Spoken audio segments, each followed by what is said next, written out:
Qanaysiz? Qanaysiz?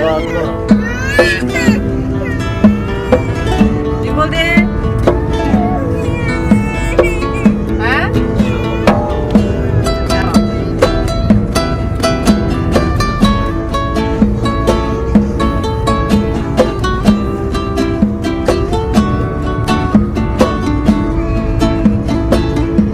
Muhammadcik.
Check out the wicked inspiration vibe and the jungle style. I'm getting wicked in there.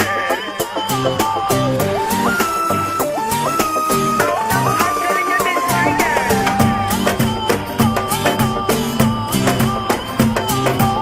My double line.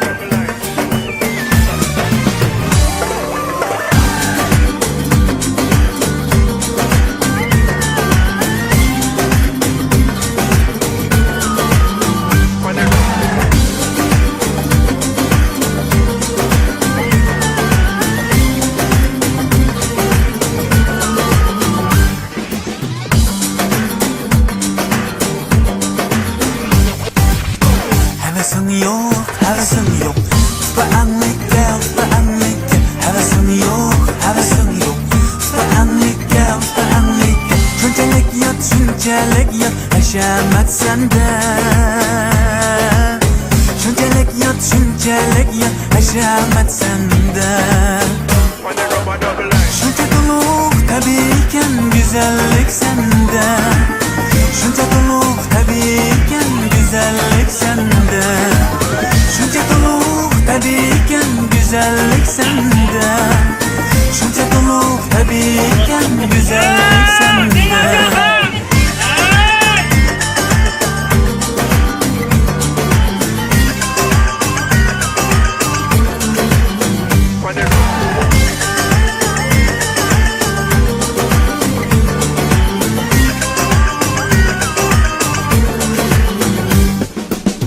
Şunçalik rast kaygımı senin Şunçalik rast külkemmi senin Şunçalik rast kaygımı senin Şunçalik rast külkemmi senin Şunçalik rast turpun siyakin Şunçalik rast hulkun senin Şunca doluk tabiken güzellik sende Şunca doluk tabiken